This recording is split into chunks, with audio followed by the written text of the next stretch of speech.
A new preseason top 25 ranking took shots at 8 Gonzaga players. Was it blatant disrespect, laziness, or just someone drinking a little too much haterade?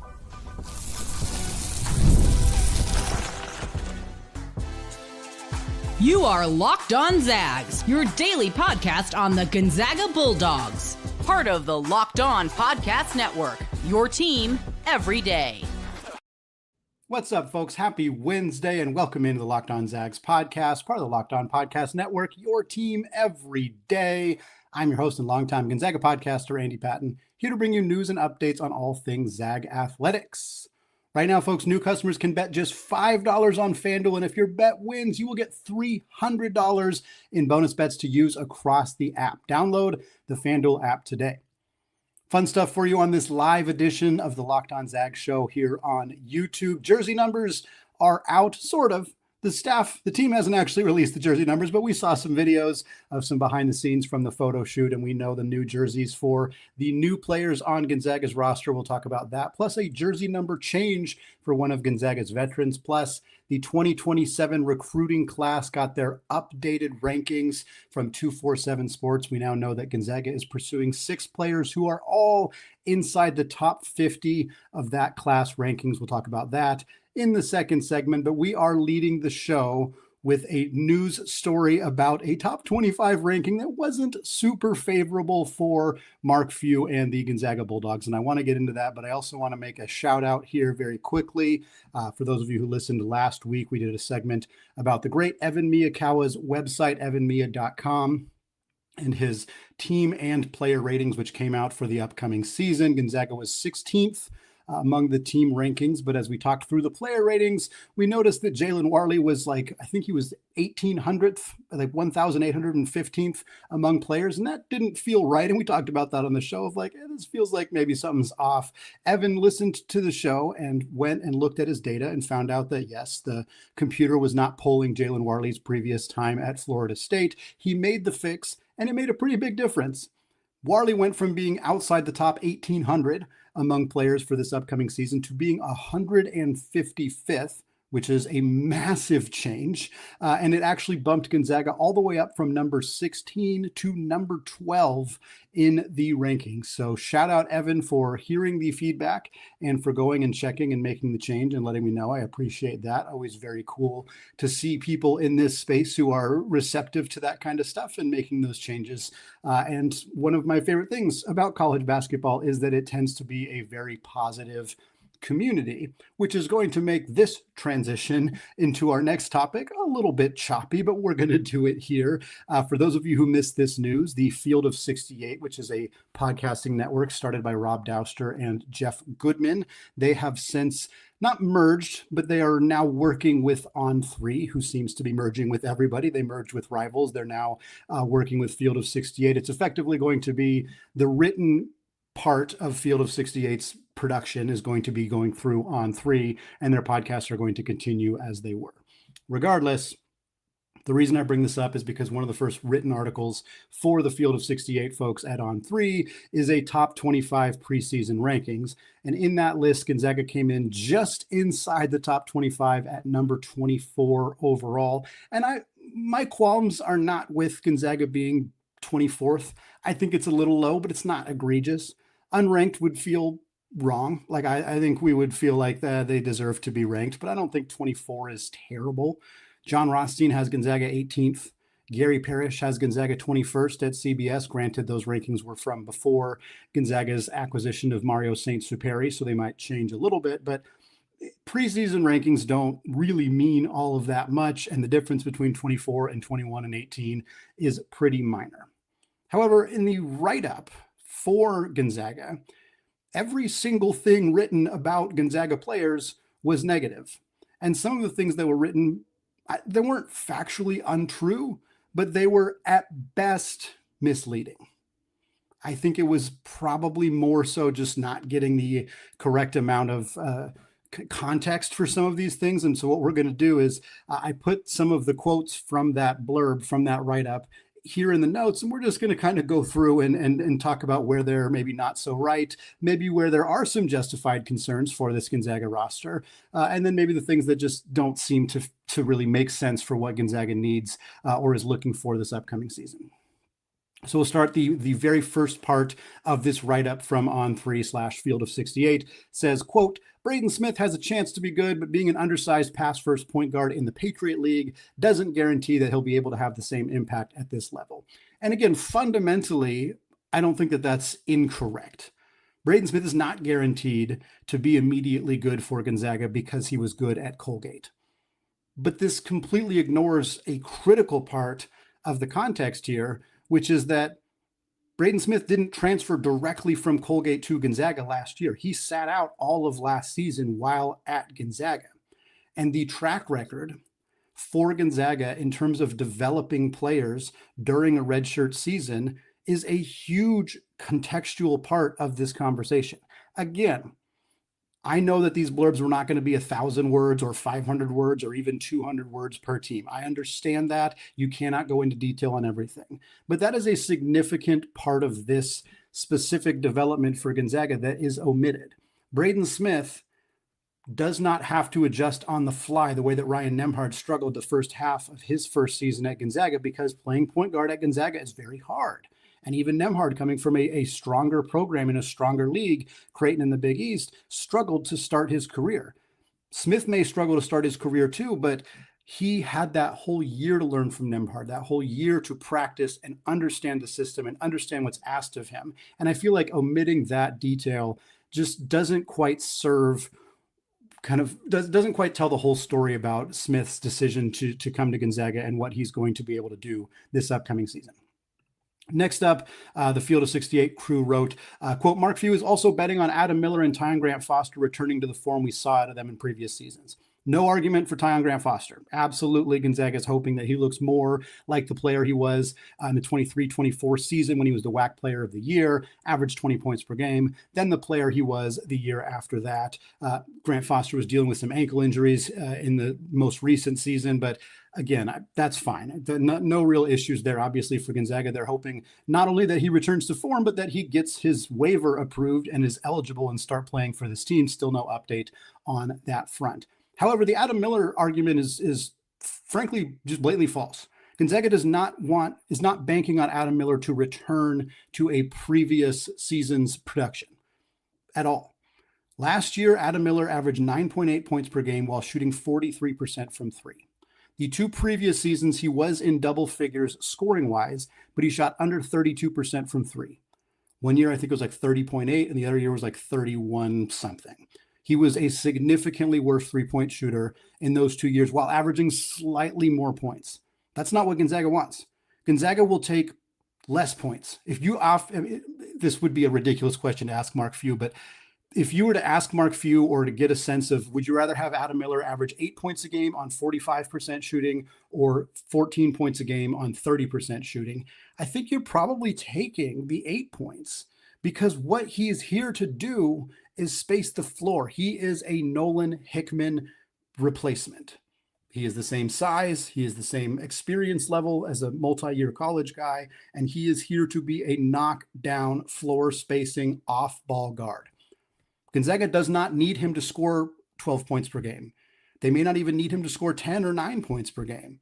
They need him to be a weapon from beyond the arc. So that argument just falls flat to me, because I just don't think that Gonzaga cares whether he's averaging 12 or 10 points per game. More, they care about how effective he is from beyond the arc, and that's what really matters in his profile.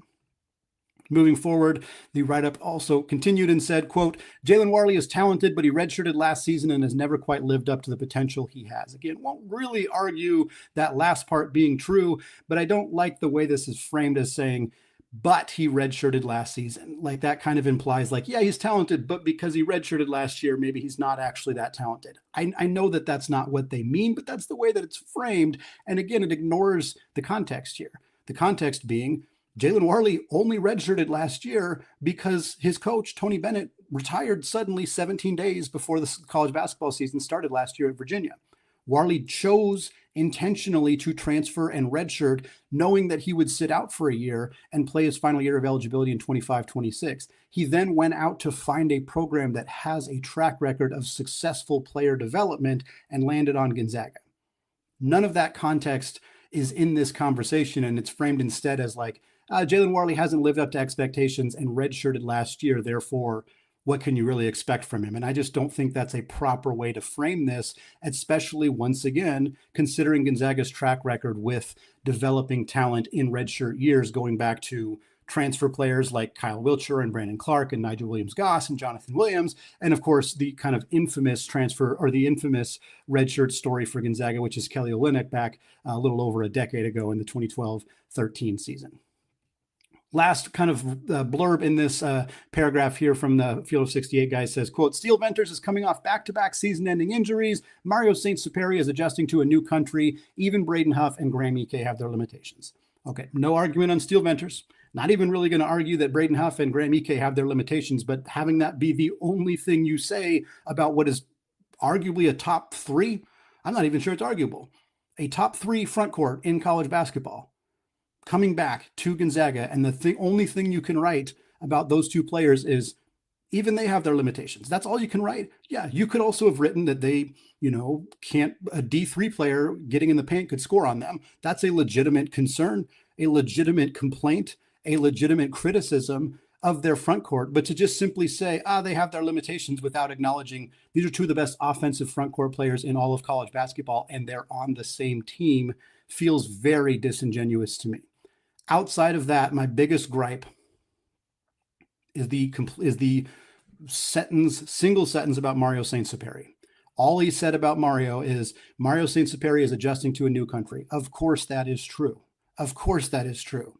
So is that true for Oscar Mayer, who is who is joining Purdue as an international player. That's not what they wrote. When they wrote about Purdue, they wrote about how he's one of the most exciting international additions in all of college basketball.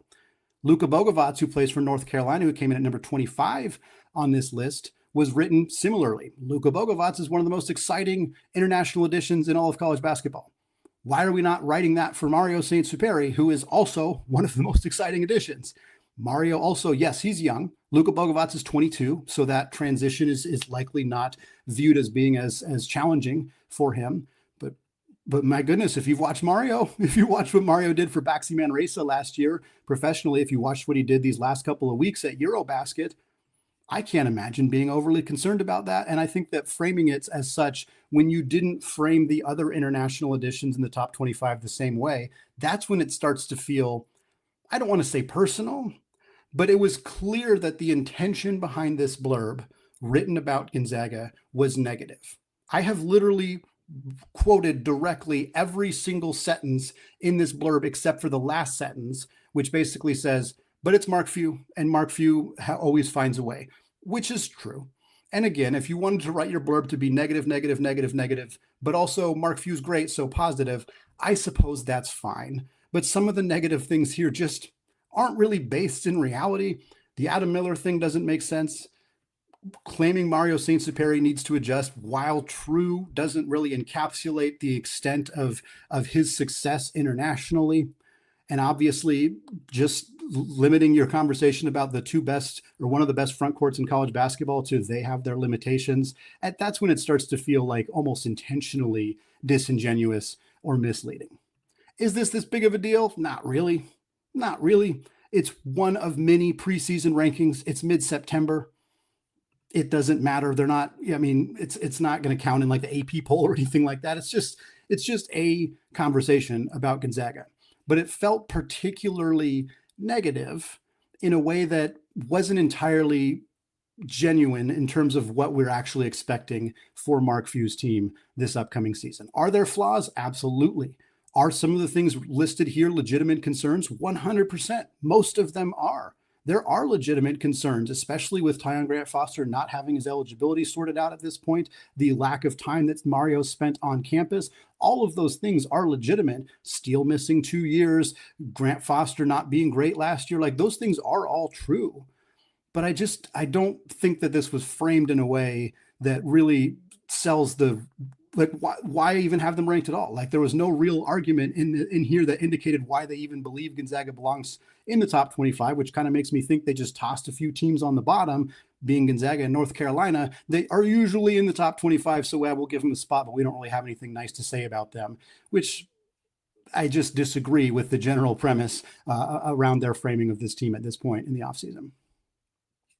But we're going to move away from this upcoming season, talk about some recruiting updates for Mark Few and the Zags. The Zags pursuing 6 players who all rank inside the top 50 of the updated 2027 class rankings. Whose stock is rising? Whose stock is falling? We're going to break all of that down coming up here in just a second. But first, folks, Mazda crafts cars for those who do more than simply move. Mazda delivers confidence with every ride, with more IIHS Top Safety Pick awards than anybody else as of August 2025. From footwork to breathwork, athletes sweat all of the details. And Mazda brings this same intention to how they craft every model. You can feel that incredible Japanese craftsmanship in every detail, from the metallic accents to available Nappa leather upholstery. With all-wheel drive standard in every crossover SUV, you can drive with confidence through almost any season. Because with Mazda, everyday drives feel like anything but, from smooth handling to intuitive controls. Like our players, Mazda sweats every detail. Because when you make every move count, impossible becomes irrelevant. Mazda, move and be moved. Today's episode is also brought to you by DoorDash, and it's almost the weekend, which means it is time to look back and crown this week's MVP on Who Delivered. Powered by DoorDash. Just like you can win every Saturday with DoorDash streaks, saving more every time you order, these players delivered when it mattered the most. Let's break it down, talking about Miami quarterback Carson Beck, who delivered in a big way last weekend. Beck helped the Canes obliterate South Florida, who was ranked briefly. He threw for 340 yards and 3 touchdowns while rushing for a touchdown as well. With the pressure on in a primetime game on the CW, shout out the CW, Beck came through, no hesitation and no delay. And if you've been watching week after week, that performance was not a fluke. Just like Beck delivered for the Canes, DoorDash delivers on your Saturdays. With DoorDash streaks, you can save every Saturday you order. Stack it up all season, and you could save up to $250, including $100 in DoorDash credits. Order this Saturday, keep the streak alive. Feel your game day only with DoorDash. Promo period through November 18th. All right, folks, segment 2, still Andy Patton, still Locked On Zags podcast, and we're moving away from our criticism of a recent top 25 ranking that wasn't super favorable around our Gonzaga Bulldogs to instead talk more recruiting here on the show, the 2027 class, which Gonzaga has turned their attention to in a pretty significant way here in the month of September. Got a refresh in the rankings from 247 Sports. They waited for the summer evaluation period to be over. We're getting into fall. The season is starting for some of these guys. We also have kind of seen some reclassifications, players who are going to graduate early. So between all of that, it was the right time for the folks at 247 Sports to update their class rankings. They also bumped it from 125 players to their more standard 150s players ranked. Granted, that doesn't really impact the Gonzaga players because every player that Gonzaga has been connected to in the 2027 class at this point is in the top 50 of those updated rankings, beginning with 6'6" small forward DeMarcus Henry. DeMarcus Henry was 22nd in the class rankings and has now moved up to 16. He is a borderline top 15 prospect in this recruiting class. He is set to play this upcoming season at Compass Prep in Arizona, the same high school that recently housed incoming freshman Davis Fogel. The Zags did go and see DeMarcus Henry a few weeks ago. I think it was September 5th. On that Friday, they went out and visited DeMarcus Henry. So not only are they interested, are they communicating with him, they're going out in person to see him, which is a pretty promising sign of their interest level in him. Right now, he's got a handful of offers: Ohio State, Cincinnati, Oregon, Washington, and UNLV. Henry does have a pretty strong tie to both Ohio State and Cincinnati. Henry's father, Chris Henry, played wide receiver at Cincinnati and in the NFL. He actually tragically passed away at the age of 26 due to a domestic dispute, and he fell out of a car is what happened. But he was one of the first players, because he died while he was an active player, they were able to study his brain. They were able to confirm that he had CTE. He became one of the first players who was, for lack of a better word, active to be diagnosed with CTE. But while he played at Cincinnati, that is obviously the connection there. The bigger connection is at Ohio State, because DeMarcus Henry has 2 older siblings His sister redshirted last year on the Ohio State women's basketball team, and his brother is committed to play wide receiver for Ohio State in the 2026 class. So this Ohio State could get 3 Henrys in a row if they do end up landing a commitment here. But Gonzaga obviously trying to change that narrative and see if they can get him out to Spokane. Henry is also part of the USA Junior National Team minicamp, which takes place October 9th through 13th. Joining him at that mini camp will be Gonzaga's next target in the 2027 class, Jalen Davis from Bremerton, Washington. Davis was 33rd in the class, moved up to 18 in the class. He's a 6'4" combo guard from Bremerton, one of the biggest risers nationally. Again, that's 15 spot jump into the top 20. He just visited Washington. He also has offers from Houston, Oregon, USC, TCU, LMU, handful of other programs as well. We know Gonzaga loves to recruit in the state when they can. Davis is the top-ranked player in the state of Washington, would be a tremendous get for the Zags if they can keep him in the state. Next up is Darius Wobbington. Darius Wobbington is the 31st ranked player in the 2027 class. He was 23rd, so he's actually the first on this list to have fallen down the rankings. 6'11" big man from Phoenix. The Zags went and saw him in September, the same time they saw DeMarcus Henry, and he's got a lot of really high-profile programs after him. Arizona has offered him.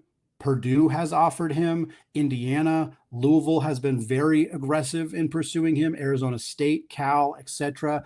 Wobbington did call Arizona his, quote, dream school, and considering he's from Arizona, feels like they have a pretty strong lean right now for Tommy Lloyd's team. But if you're a big man, and Wobbington, by all accounts, he's 6'11", he's got an array of post moves offensively.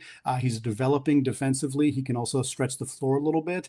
There are very few programs, if any programs, in college basketball that develop talent in the front court and give opportunities to succeed more so than Mark Few and the Gonzaga Bulldogs. If they can sell him on that, this could be a really nice addition for the Zags starting in that 27 class. 2 more players to talk about here. Dooney Johnson, who has been a target for the Zags for a very long time, was one of their, if not their very first call to a 2027 recruit in June when that recruiting period opened up. Johnson fell just a little bit. Moved up just a little bit. He was 44th. He is now 41st in the 2027 class. He's a 6'5" wing from Milwaukee. The Zags sent assistant coach Zach Norvell out to visit with him a few weeks ago.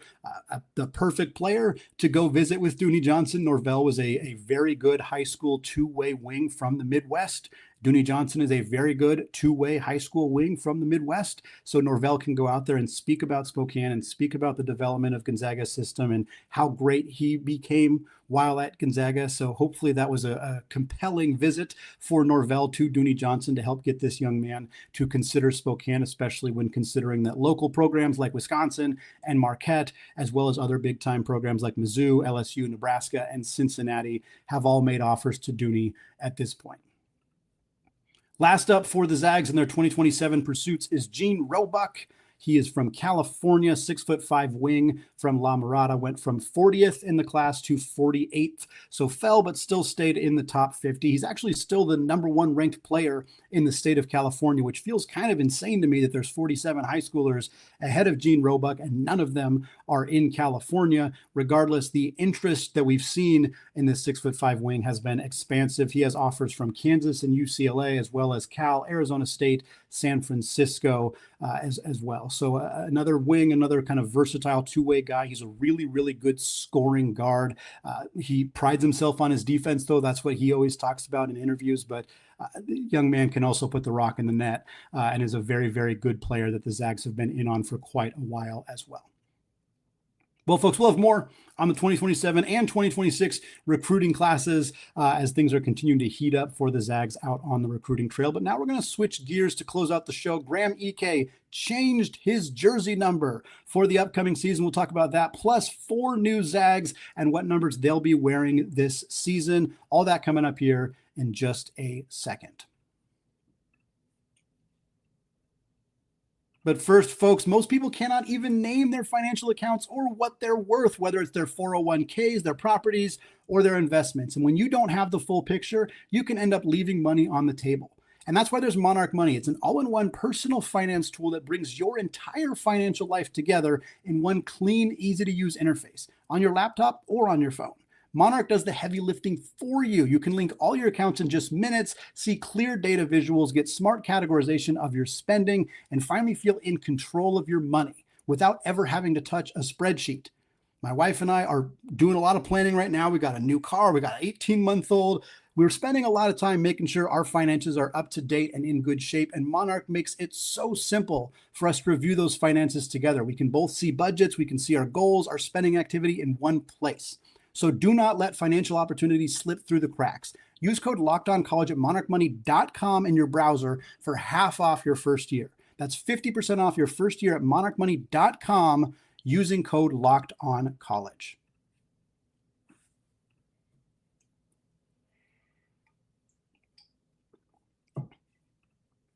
All right, folks, segment 3, still Andy Patton, still Locked On Zags podcast, and we are closing out the show talking jersey numbers for this Gonzaga roster. Gonzaga still, as of this recording, just about 3:30 on Wednesday afternoon, has not released their updated roster on the website or have not released the jersey numbers. But a few days ago, Gonzaga had picture day. They had their media day, and there was a lot of behind-the-scenes photos and videos posted on Instagram, on various social media accounts, and it gave us a look at what those new players are going to be wearing on their jerseys this upcoming season. For starters, I mentioned this already, Graham Ike, who's worn 13 for the last couple of years, has switched officially. He will be wearing 15 for this upcoming season. Have not heard a specific reason why he is making that change. If there is any specific reason behind it or not, it's something we'll likely get an answer from him at WCC Media Day or at Craziness in the Kennel or some other time in the offseason. I am curious to know what the thought process is there. Cade Orness has switched jersey numbers as well. He was wearing 7 before. He is now wearing 0, switched to wear Ryan Nembhard's old number after Nembhard, of course, graduated this past season. Every other returner is keeping the same number. Braden Smith's going to wear number 3, which is what he was wearing last year. He just was not on the floor, obviously.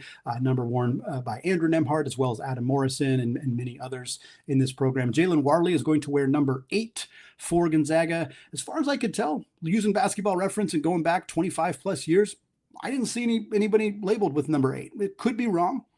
I keep thinking of Rui Hachimura, but he's wore number 8 in the NBA. He has not worn it. He did not wear it in college. He wore 21 when he was at Gonzaga. If you think of somebody who wore number 8, maybe I'm wrong. Maybe the data on Basketball Reference is not up to date, but Warley might be the first in the Mark Few era to be donning number 8 for the Zags.